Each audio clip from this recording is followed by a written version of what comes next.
we have another issue here when it comes to Disney, and maybe this is why people are having to get outside of that Disney bubble. Let's go over to the Daily Mail for this story. It looks like families can no longer afford Disney World, but they're saving thousands in visiting cheaper alternatives, which are better. Look at that, better in quotes. I appreciate when you make a quality assessment there and you put it in quotes, because opinions probably should be in quotes. This from Martha Williams, the U.S. news reporter for the Daily Mail UK. For decades, a trip to a Disney park has been the quintessential American family vacation. But now soaring prices are forcing some to turn their backs on the happiest place on Earth. Also the most magical place on Earth, which is what the Orlando one is.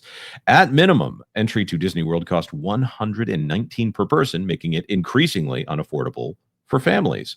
Mom of two, Jordan Pinson, says that despite being a lifelong Disney devotee, spiraling costs mean she and her husband have decided to stop going. It's heartbreaking, she told the Daily Mail. It's a place where I grew up. I got engaged there. I had my honeymoon there. It's a big part of my life. She explained that while typically the family would travel to Disney parks like Magic Kingdom up to 4 times a year. Okay, wow.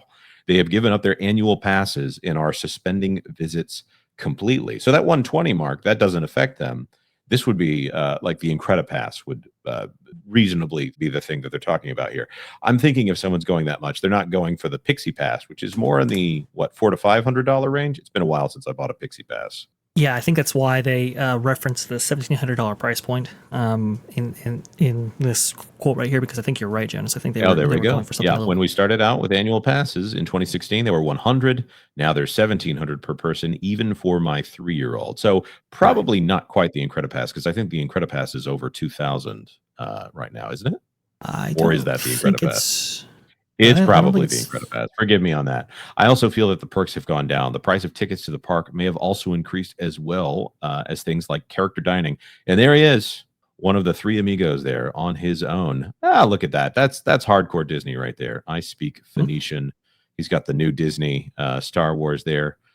This is, I hope they have joy here, even with 2 caballeros missing in this moment. Let's see, what else do we got? When Disney World first opened in Orlando in 1971, tickets cost $350. Oh, be still my heart. Equivalent to around $27.78 today, but it costs $119 per person, far outpacing inflation. I remember walking up, having not bought a ticket, going up to the ticket booth and thinking, $60. That's a lot, but I can do that. And now you have to plan ahead before you go into those parks. And I think that might be the source of some of their crowding issues today. I think that this, before I throw it to you guys more fully here, I think that this is intentional on the part of Disney. And I'm not trying to say that they're pushing people out of the market, but I think that they're trying to go for a higher class of spender here, people who are willing to drop more money on a more regular basis, people who have more disposable income before they get into those parks. So they're more likely to spend money while they're in those parks. And I have a second thing I want to follow up with here in just a minute. Culture, do you think that that's actively what they're doing, or is it accidentally what they're doing? Yes. Look, the most important part of this segment was thank the Phoenicians. So, yes. Yeah.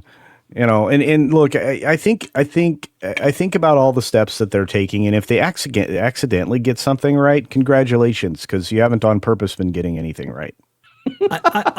I'll say this because the company will say, well, look at how many value days we have. We still have times when these places are more affordable to go. But the emphasis on Lightning Lane, the emphasis on these extra cost items right here, like you said, Jonas. Hang on, Culture. I'll throw it back to you. This emphasis on this per cap spend, trying to get as much as you possibly can from the actual clientele that you actually have through extra cost options like Lightning Lane, but even beyond that, though, Deluxe Resort Hotels, you have Club 33, you have dining reservations that now have prefix meals and so forth. You have what is it, 21 Royal if you want to go that high. There's just been an emphasis an enhanced emphasis placed on these luxury items in order to keep those per caps up, while attendance and maybe even enthusiasm has been dwindling. And maybe at Disneyland, they're better insulated from that because of that annual pass holder population. But we have heard even from the Southern California market that people are just not buying into a Magic Key as often as they had in previous years, because the price is that expensive. At Disney World, you have people cutting back on the amount that they visit because, frankly, they simply just can't afford it. It is so high that it's become a real barrier to entry for so many.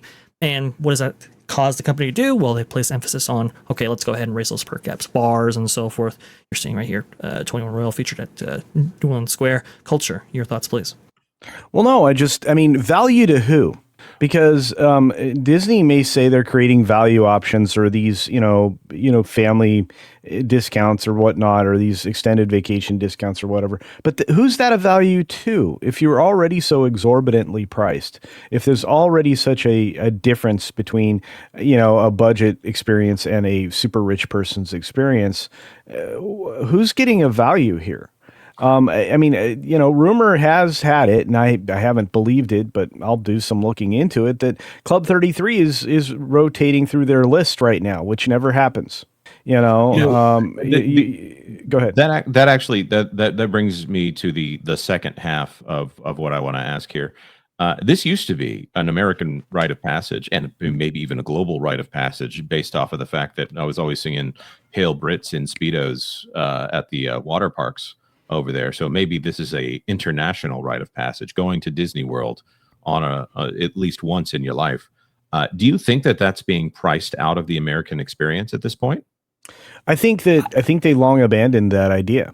I believe that once they went to the with the spreadsheet mafia, with no practical experience, and had them invade their company and start to lead from the bean counter side instead of from the creative side, they lost even the concept of value. And I think that if you were definitely creating such a wealth disparity just in your parks operation model, no matter what you price things, all you'll do is drive attendance down.